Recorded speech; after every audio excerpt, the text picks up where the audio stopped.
I have never been so blown away by the size and scales. I'm walking through this and then I'm going, this has to be completely covered in flowers and plants. And I just, it's overwhelming for me even just to watch it. So, oh my goodness, like I'm incredibly impressed. I'm incredibly impressed. It's amazing. Well, it is. It's a very unique type of business. It's a crazy business.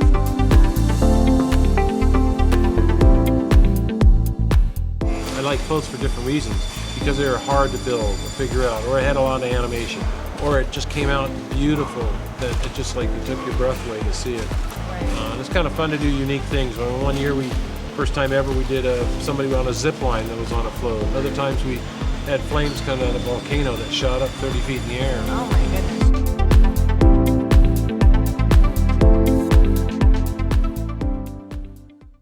First and foremost, what makes Fiesta Parade Floats a great company is the crew that I have.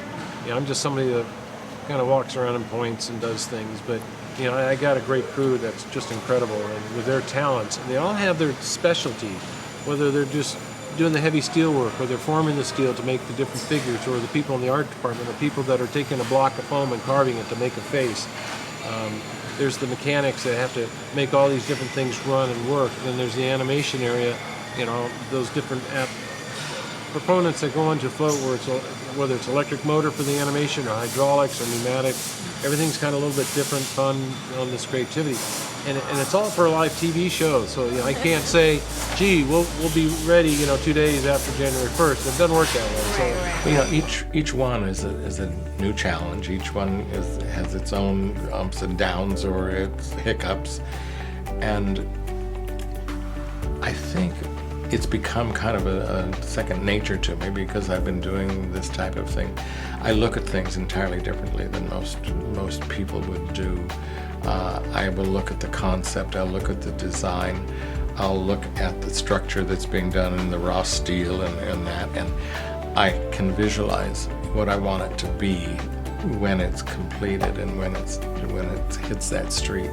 There's a lot of uniqueness to each float, and since each year is a new year, the challenges become anew. Yeah, they're floats, they have wheels on and they drive down the street, but it's kind of fun to build these things and like, gee, I can't wait till it start next year.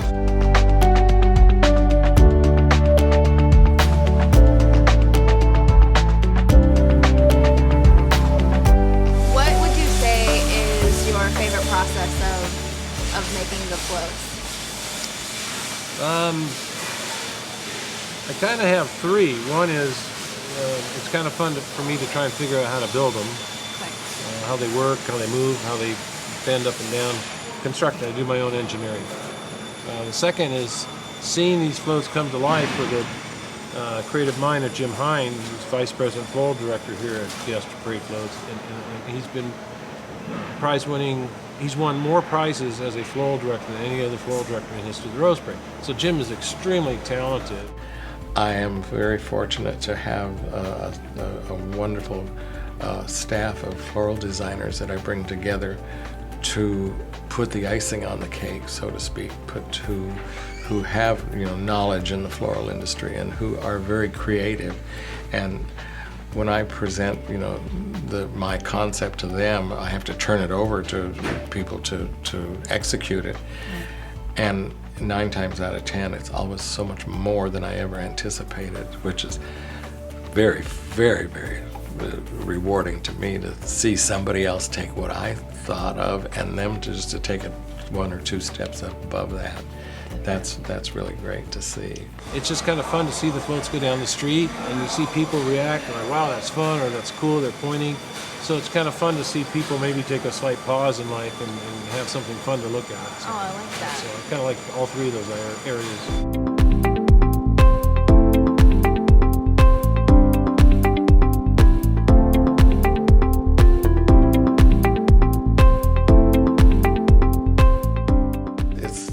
With these concepts that are fun.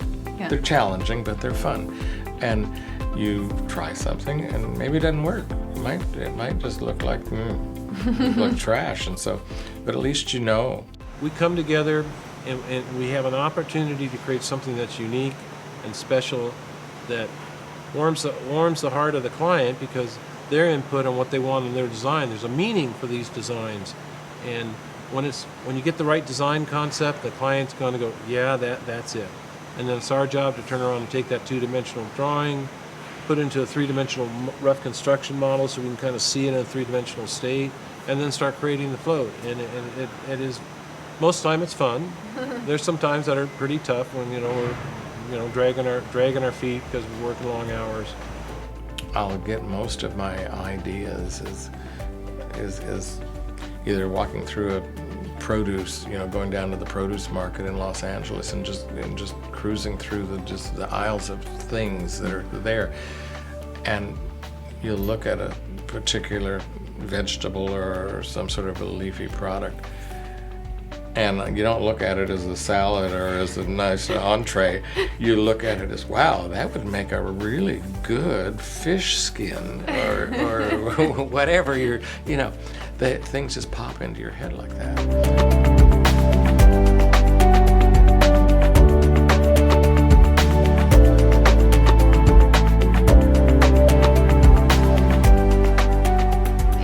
Advice to anybody else who wants to start up a creative business or endeavor, what advice would you give to them?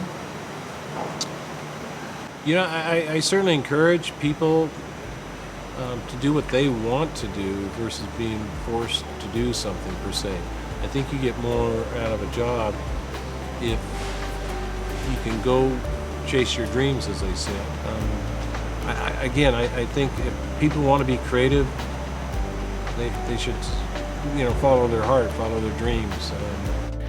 There are so many obstacles that you usually encounter that it sometimes become very inhibiting, and you're discouraged in that, and that's going to happen no matter what field you're in. But you have to just persist with it. You have to keep fighting for. If you have an honest just a desire to do something, you've got to go and do it, because if you don't, you're always going to look back and say, gee whiz, I wish the heck I had done this when I was young or was able to, and now I'm stuck in this horrible occupation that I hate, and which so many people, I understand, go through that kind of thing. If you have a passion, go for it.